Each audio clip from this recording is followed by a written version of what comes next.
Bueno, ahí estamos grabando otra vez, o al menos eso puse. Bueno, entonces nos habíamos quedado en la terrible y confusa cuestión de cómo es que el método científico me cuela hipótesis que sabemos que son falsas y que en este caso, pues, pasó la puesta a prueba, ¿sí? ¿Me estoy yendo para atrás? No, ahí está, perfecto. Bueno, eso tiene una explicación de la mano de la simetría de la puesta a prueba y aparece la lógica, ¿sí? Pero antes de entrar a la lógica, vamos a pensarlo sin lógica, ¿sí? A ver, vamos a pensar lo siguiente. Yo estoy diciendo que todos los perros son de un color y es color café, ¿sí? Entonces, si uno piensa sin usar la lógica intuitivamente, yo solo presencié a un perro, ¿sí? ¿Qué grado de confiabilidad puedo tener de mi hipótesis si solo presencié un perro? Pues intuitivamente parece que mi hipótesis con un solo perro color café no está muy avalada, ¿no? Es como si yo preguntara acá en el aula virtual, que yo postulara, por ejemplo, que todos los aquí presentes somos de Boca. ¿No? Esa es mi hipótesis. Todo el mundo es de Boca, porque yo soy de Boca, obviamente todo el mundo es de Boca. Entonces dijera, mira, te lo voy a poner a prueba. Y elijo a Brenda. No me digas, Brenda, que sos, pero supongamos que vos decís, sí, yo soy de Boca, listo, ¿ves? Son todos de Boca. Claro, lo primero que uno piensa es, pero le preguntaste a una persona y tu enunciado, todos los alumnos y alumnos son de Boca, es como demasiado grande, ¿no? Abarca demasiada gente para que solo habiendo encontrado una alumna que es de Boca pueda sostener tu hipótesis. Bueno, eso que resulta como intuitivo y se le llama asimetría de la puesta a prueba, un caso en contra te voltea la hipótesis, un caso en favor y no tiene mucha confiabilidad esto si solo encontré un caso, ¿sí? Lo que uno hace es seguir poniendo a prueba, a ver qué pasa. ¿Hay gente que está queriendo entrar? O están charlando, están por el chat. O algo. No, en el chat yo puse aguante Quilmes y Emanuel dijo que él es de River. Ah, no, Brenda puso que es de River justo. Nada, no importa. Pero vamos a suponer que no, y me hacen feliz, son todos de Boca en este aula. Igual no sirve, porque acá en este aula solo somos una muestra, y yo hablé de toda persona, pasado, presente y futuro, que ha sido alumna así, es de Boca, ¿sí? Entonces, claramente parece que no hay, están entrando, no hay como algo que me sostenga mi hipótesis con un caso favorable, ¿no? Y acá aparece el dilema de cuántos casos favorables me sostiene mi hipótesis, cuánto me dan confiabilidad. Bueno, este es uno de los grandes dilemas que ha estudiado la filosofía de la ciencia, que acá no la vamos a ver. Pero en principio hay distintas posturas. Al menos nos damos cuenta que con uno no puedo confiar todavía mucho en mi hipótesis, pese a que la puesta a prueba me la dejó colar. Bueno, acá aparece la lógica, porque pues la lógica me explica esto, que intuitivamente me voy a dar cuenta, che, pero un solo caso, bah. Y acá tenemos que volver a la lógica. Los pasos 1, 2 y 3 de la vez pasada son exactamente lo mismo porque son los pasos para hacer la predicción. Si todos los perros son café y lo que próximamente va a pasar es un perro, entonces ese perro va a ser de color café. ¿Qué pasó acá? Efectivamente, el perrito que me apareció es de color café. Y yo digo, ¡ey, es cierto! Todos los perros son café y el perro que pasó era de color café. Bien. No me voy a animar a decir que la hipótesis es verdadera, porque me doy cuenta que solo tengo un caso a favor. Entonces, ¿qué voy a decir? Voy a decir que a mi hipótesis le fue bien, pero que soy una persona consciente, que me doy cuenta de que, bueno, que un caso no sostiene mucho a mi hipótesis, ¿sí? Entonces, voy a decir algo más sutil que mi hipótesis es verdadera. Voy a decir que mi hipótesis ha sido corroborada. Corroborado, esto que está acá, quiere decir que se puso a prueba y pasó exitosamente. No quiere decir que sea verdadera, ¿eh? Porque si no yo diría, mi hipótesis fue verificada. Y no estamos diciendo eso. Estamos diciendo, la hipótesis fue corroborada. Ojo, porque si empiezo a prestar atención cómo escriben cuando se escriben trabajos de investigación en el área de enfermería, a veces la gente te manda un verifiqué, ¿sí? Y ahí ustedes, que ya vienen escuchando esto y lo van a seguir escuchando, empiezan a dudar de qué escribieron los y las autores de ese artículo, ¿sí? Porque nunca se puede verificar. Lamentablemente nunca podremos estar seguros si una teoría, un modelo, una hipótesis, un enunciado llamado ley es verdadero. Siempre está la posibilidad de que venga alguien y me demuestre lo contrario, ¿sí? Y esa es la parte que hace que la ciencia a veces sea puesta en jaque por algunas personas que la quieren poner en jaque porque han demostrado que a lo largo de la historia hemos creído que teníamos teorías verdaderas y se han demostrado que no son verdaderas, ¿sí? Pero estas también son discusiones filosóficas que no nos vamos a entrar por cuestiones de tiempo. Entonces, hasta ahora, ¿qué es lo que hemos visto? Cómo produzco una predicción para poner a prueba una hipótesis y las dos posibilidades que tiene mi hipótesis. O que el dato me diga que mi predicción es correcta y entonces corroboré, que es este caso, o el caso anterior, que el dato me diga que mi predicción es incorrecta, que el perro no era café, y entonces refuté o falseé, en ese caso es más o menos lo mismo, mi hipótesis, ¿sí? La diferencia entre falseé ambas hipótesis o refuté es que refuté es para un paquete entero, ¿sí? Hipótesis fundamental y auxiliar, y eso me permite salvar mi hipótesis fundamental con la hipótesis ad hoc, que esta ya apareció antes, ¿sí? Es la hipótesis para el caso para salvar mi hipótesis de una refutación. Bien, esta es la estructura lógica que la vamos a dejar por esta clase, lo van a leer en la clase escrita del aula y la retomaremos más adelante cuando ustedes ya hayan leído eso para volver a charlar de esto nuevamente, pero agregándole un poquitito más de lógica para que se termine de entender la idea. Así que la vamos a retomar más de una vez. Y esta parte no me importa, la vamos a dejar para las próximas clases, ¿sí? Así que, Meli, si querés, dejo de compartir pantalla.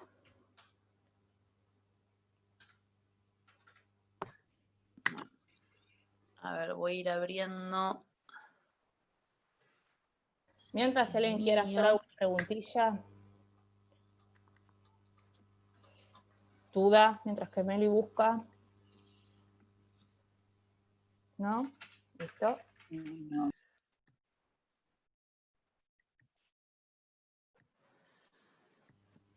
Pregunten, pregunten, estamos acá. Habilítame para compartirlo.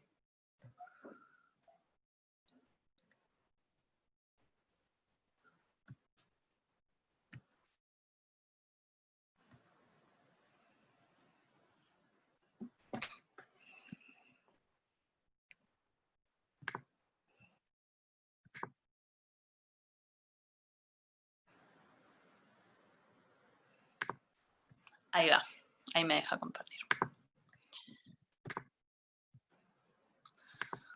Bueno, ahí se ve, ¿no? El PPT.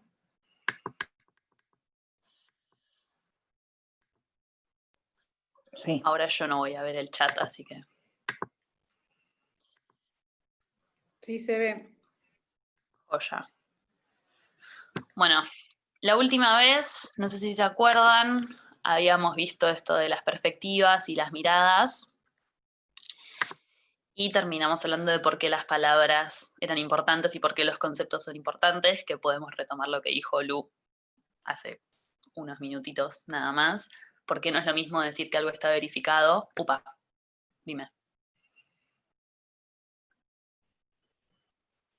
¿Sigo? Bien. Puede que se me haya alentizado un poco la compu ahora con que estoy compartiendo pantalla, así que bueno, nada, paciencia. Bueno, esto que decía Lude, ¿por qué no es lo mismo decir que algo está verificado que decir que algo está corroborado? Bueno, son diferentes maneras de pensarlo, ¿sí?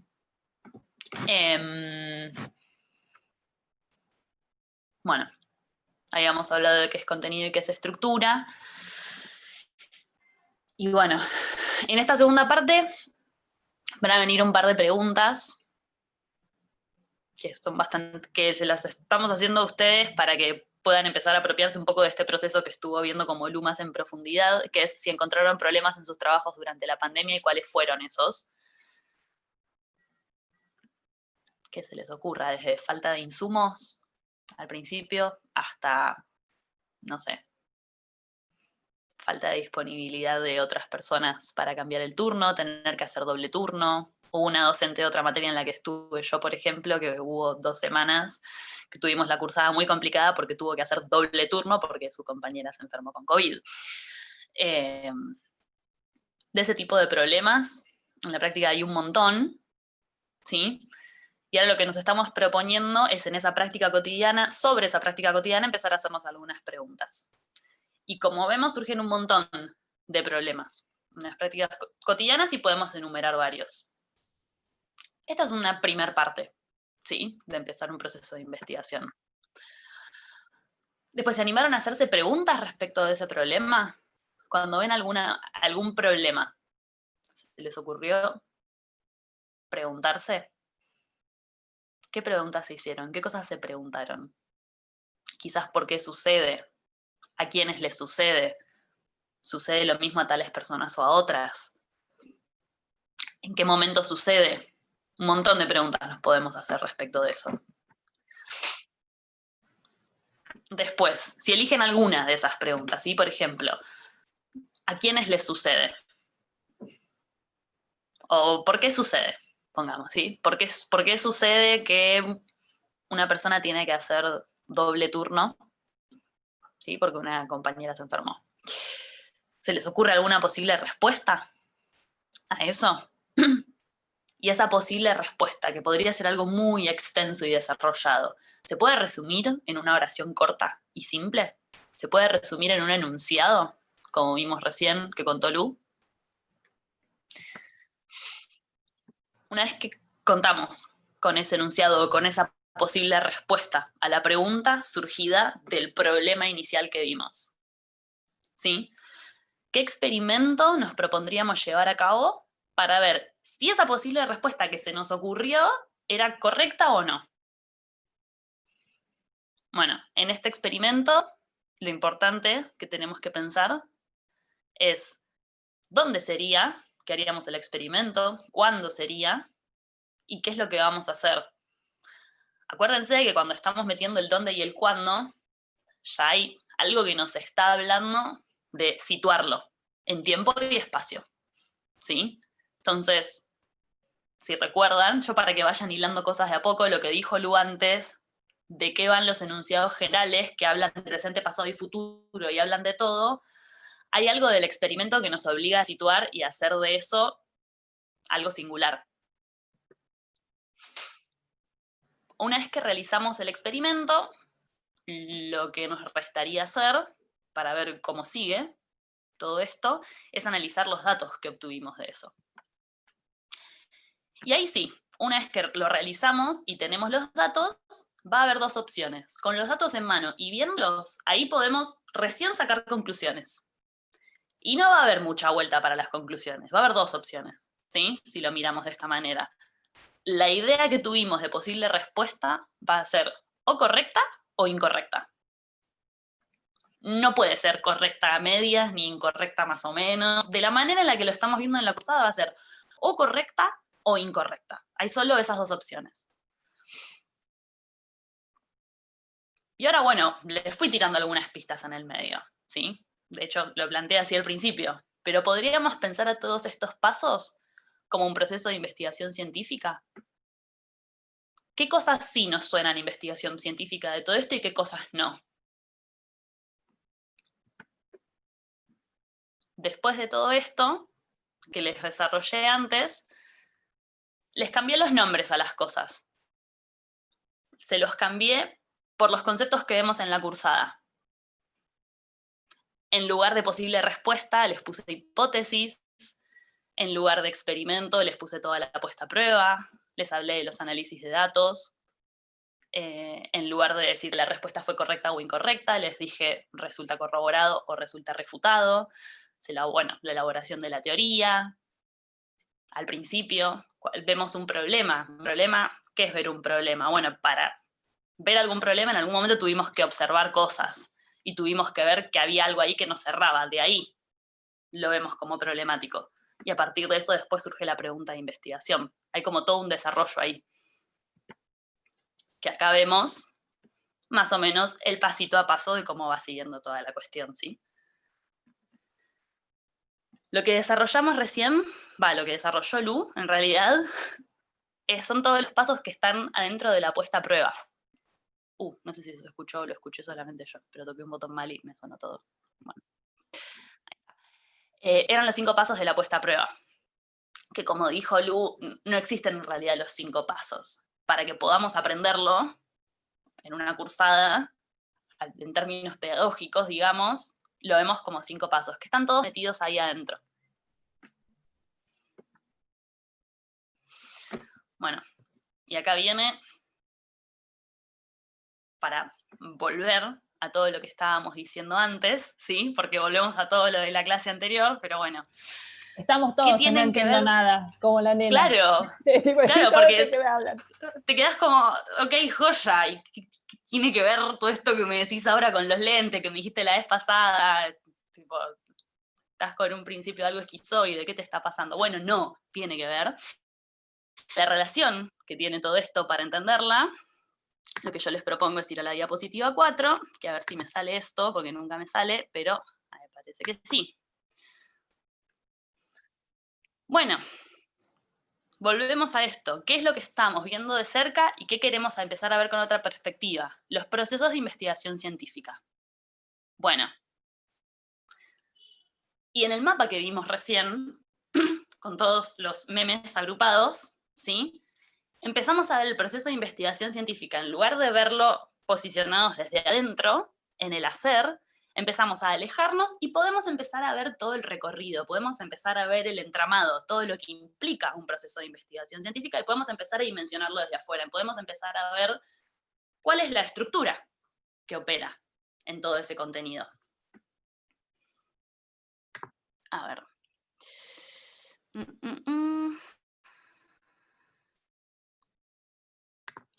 y ahora volvemos acá. Bueno. Todos esos problemas de todos los días que les planteé al principio, se encontraban problemas en el quehacer del día a día, en vez de simplemente verlos como problemáticos, vamos a empezar a tratar de hacer el ejercicio de corrernos un poco y decir, bueno, yo veo esto, esta situación particular me está resultando problemática, ¿qué pasa si me alejo? ¿Qué pasa si me alejo y empiezo a ver todo el entramado que hay alrededor de esto? ¿Qué pasa si busco empezar a hacer algo con ese problema? Y surge como toda el estímulo, como la vocación científica de querer hacer algo con ese problema, y la ciencia nos ofrece una alternativa ahí. Desde esta nueva perspectiva, vamos a poder... Ay, perdón, me están llamando. Ahí está. Desde la nueva perspectiva, vamos a poder empezar a ver la estructura en la que estos problemas están inmersos.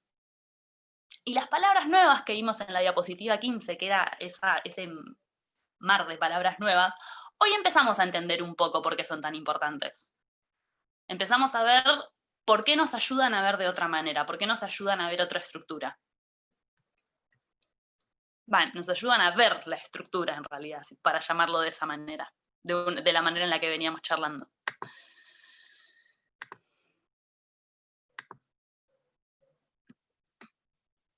Entonces, esto es ponerse los lentes de la epistemología.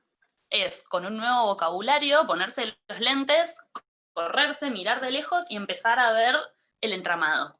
Empezar a ver la estructura que contiene eso que vemos en el día a día. Empezamos a ver que no son simplemente hechos aislados, que responden a todo un entramado.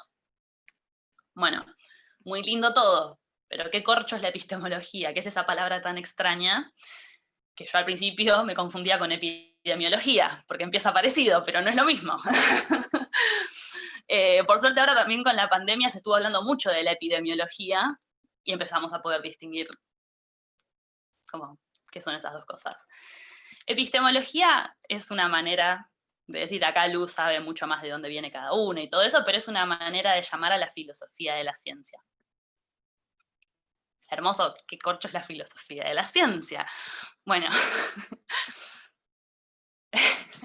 la filosofía de la ciencia, eso lo hablamos un poco más al principio también, en la primera clase, en el Zoom anterior, pero es ponerse a pensar, dicho como muy simplemente, es ponerse a pensar la ciencia. Es ver a la ciencia en vez de eso que estuvimos diciendo, de ver cómo hacer en el paso a paso, es corrernos y ver todo el entramado y ver cómo funciona ese sistema. Es empezar a ver a la ciencia como un sistema y hacernos preguntas sobre cómo funciona eso. No simplemente estar en el quehacer, sino corrernos un toque y empezar a hacernos preguntas de qué está pasando en todo ese sistema, en el que estamos inmersos, en el que vivimos día a día, en el que estamos tan inmersos que a veces no nos damos cuenta, que nos resulta invisible.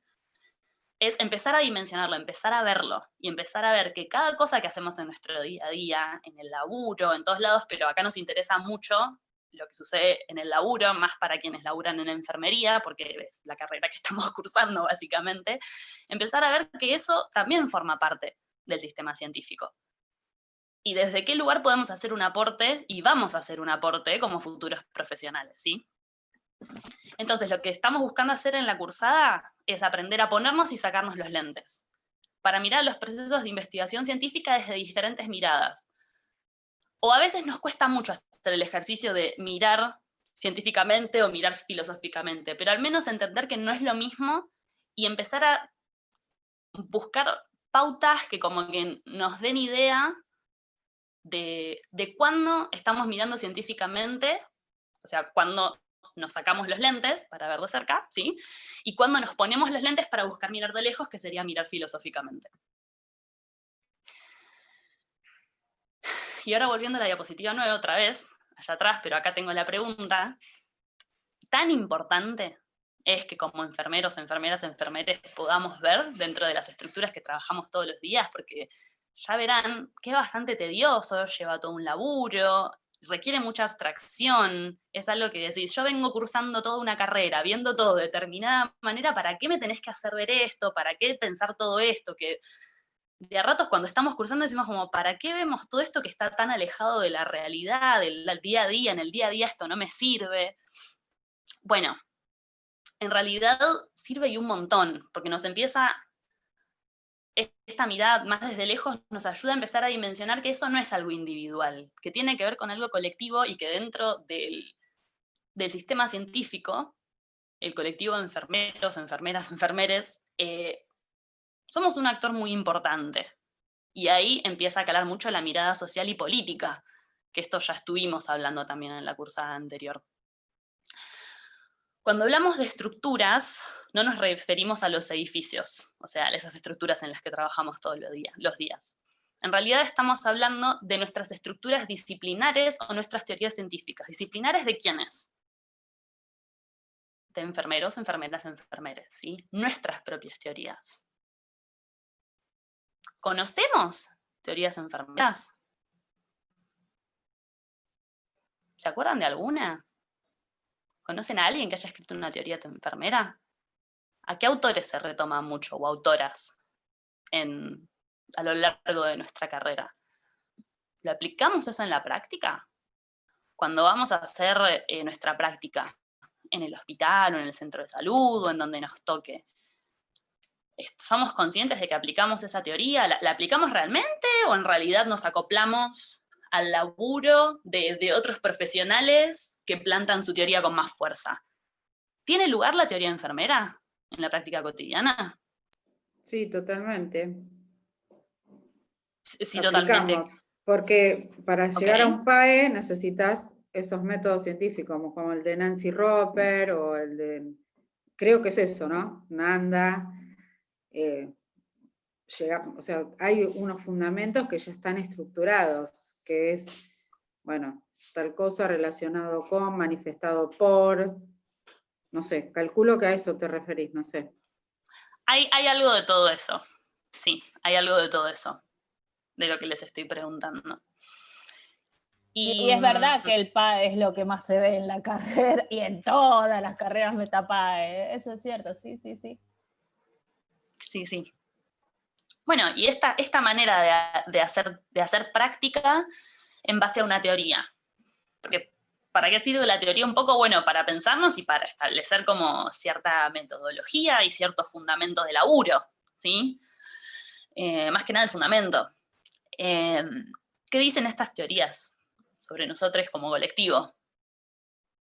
Porque hay cosas que se leen entre líneas. Esto ya ponernos como muy puntillosos, ¿no?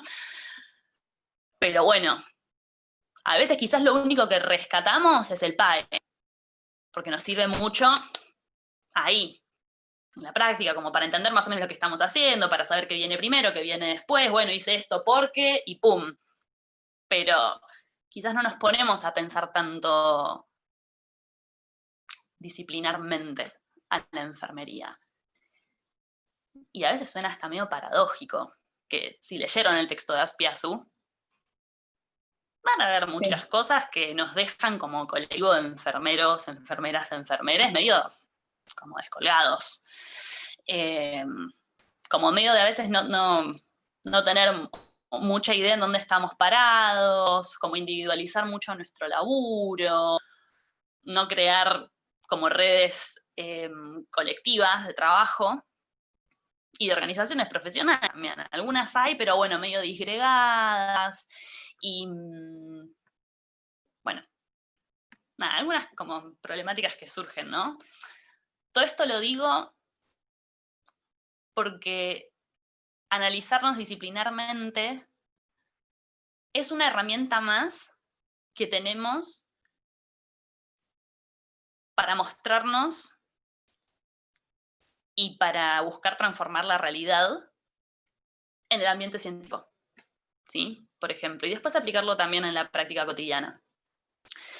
Pero bueno, lo interesante de todo esto es que nos sirva para dejarnos la pregunta ahí latente.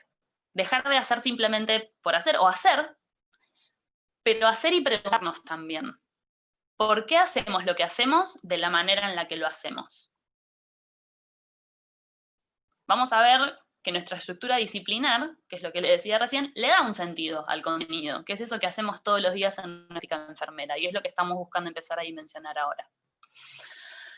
Entonces, si la estructura otorga sentido, ¿tendrán algo que ver las teorías enfermeras con el reconocimiento social que tiene actualmente nuestra profesión? Mucho de todo eso que retoma Azpiazu, ¿sí? Y mucho de lo que hablamos en la clase anterior también. Empezar a dimensionar la estructura, empezar a ver el sistema, ¿sí? ¿Puede ser un primer paso para ver quiénes somos y hacia dónde queremos ir? ¿Puede ayudarnos a preguntarnos sobre el contenido? ¿Sobre eso que hacemos todos los días? Yo les tiré acá algunas preguntas que queden como disparador. Por ejemplo, ¿qué tipo de enfermeros, enfermeras, enfermeres queremos ser? ¿Cómo queremos ser reconocidos? ¿Cómo nos gustaría ejercer el cuidado sobre las personas? ¿Lo ejercemos con nuestros propios criterios? ¿Seguimos pautas ajenas? ¿Negociamos y vamos metiendo un poco de lo que creemos con lo que nos dicen y vamos... ¿Qué tanta validación tiene nuestra palabra profesional? ¿Qué tipo de salarios? Sí. No, y con estas preguntas también entra qué tipo de enfermeros queremos ser en tanto cuidado como de compañeros con todos, porque siempre la enfermería hay como medio conventillo en el medio. Es como que siempre, en vez de ir a la par, están queriendo pisar al otro. No sé si pasa en todos los medios del sistema de salud, médicos, médicas, pero sí es como que se fija mucho en el otro y no en poner todo ese conocimiento o todo el estudio que tienen y las prácticas en mejorar. Es como que no ven más allá, no vemos. En realidad las personas somos así, ¿no? Que siempre buscamos como la pelea ahí y el pisar al otro. Y eso en las prácticas yo por lo menos lo experimento a veces con mis compañeros, o sea, nada, vamos a empujar todos juntos y avanzar, pero no, es como que siempre está la disputa en el medio, y eso no nos genera un buen ambiente laboral, y nada, y eso también creo que es parte de algo que, cómo queremos ser nosotros como profesionales en un futuro, ¿no? Para hacer también una diferencia y un avance realmente positivo a toda nuestra carrera, ¿no? Y a nuestra profesión. Sí, tal cual, sí, esto que traes vos es algo que vemos cotidianamente y viene muy bien esto que traes, de hecho, porque es algo que Azpiazu nombra y que un montón de otros autores y autoras retoman cuando hablan, por ejemplo, de la feminización de la enfermería, que no es casual, y cómo esto en términos del...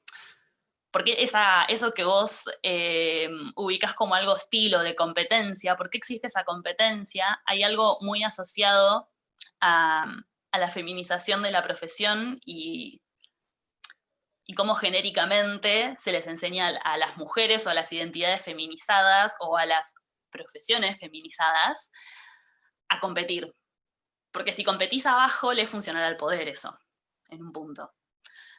Hay un montón de autores que fundamentan esto. En el libro que usamos en historia también, el de Biernat Cerda y Ramaciotti, hablan muchísimo de esto. Hay capítulos dedicados a esto que argumentan cómo históricamente se va construyendo eso, cómo no es casual, cómo en un momento histórico determinado se decide feminizar la profesión. Por esto justamente, porque hay todo un imaginario creado alrededor de la competencia y de cómo eso a cierto grupo le es funcional.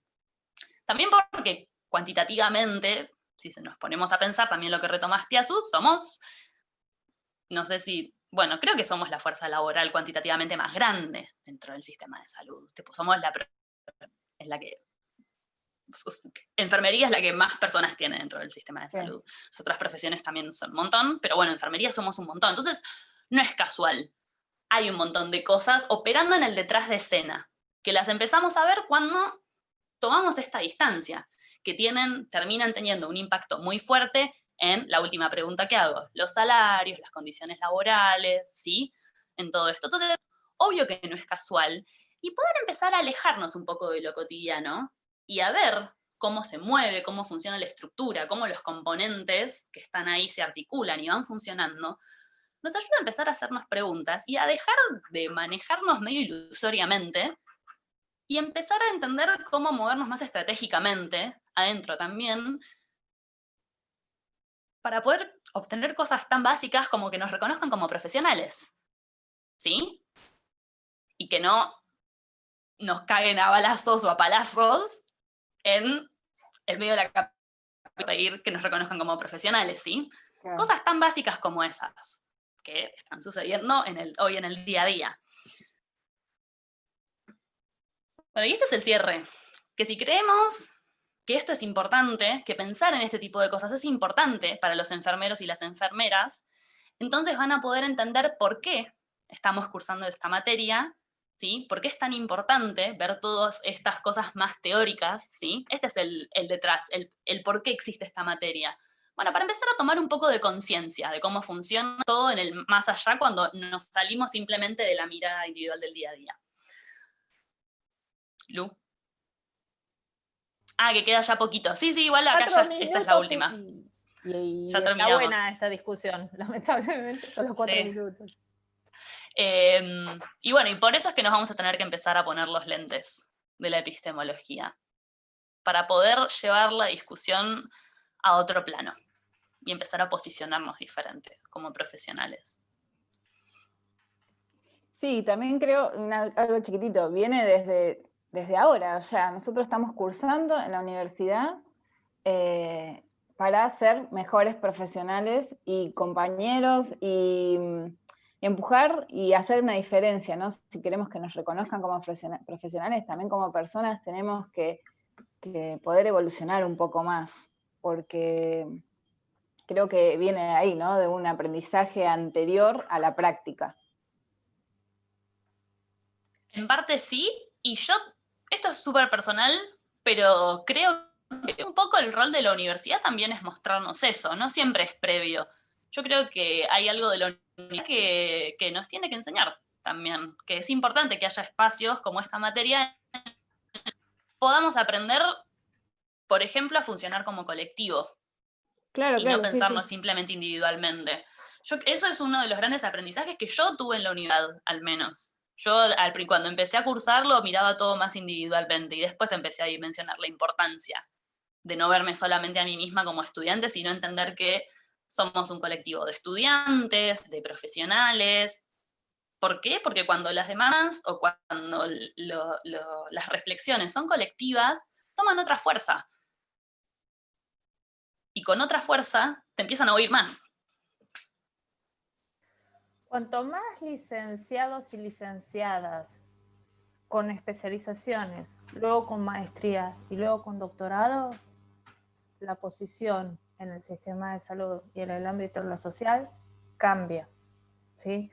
El acceso a una carrera con una regulación como las licenciaturas tienen ahora, ¿sí? Que fue a partir de los 90, y con una mirada propia enfermeril, no impuesta desde la otra ciencia o las otras ciencias de la salud, particularmente medicina, ¿sí? Donde predomina el aspecto biologicista de salud y enfermedad y no del bienestar. Digo, esta es una herramienta muy potente darse cuenta de eso y es parte de lo que están tratando de hacer las licenciaturas, es miren que tenemos estas herramientas, miren que vamos a aprender a pensar y miren que vamos a salir como profesionales pensantes. Entonces, un licenciado es una persona con el poder de pensar, de decidir y de poder ejecutar su profesión con conocimiento por qué lo está haciendo. Eso es un enorme poder. Entonces, ahí puedes discutir cómo vas a trabajar vos, enfermera o enfermero, con qué herramientas propias teóricas. ¿Sí? Vos decías, yo aplico el PAE.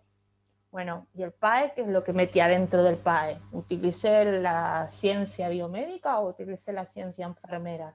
¿Te dejan utilizar dentro del PAE la ciencia enfermera? Por lo menos, el PAE es una estructura de reglas de cómo proceder, ¿sí? Que te dice, ojo, mira, ¿no? Diferenciate del diagnóstico médico de esta manera, pero en realidad, ¿le doy contenido propio a la teoría enfermera o no le puedo dar contenidos propios de las teorías enfermeras porque me dejan o no me dejan laburar así con mis pacientes y trabajamos así en el ámbito de la enfermería en tal centro de salud?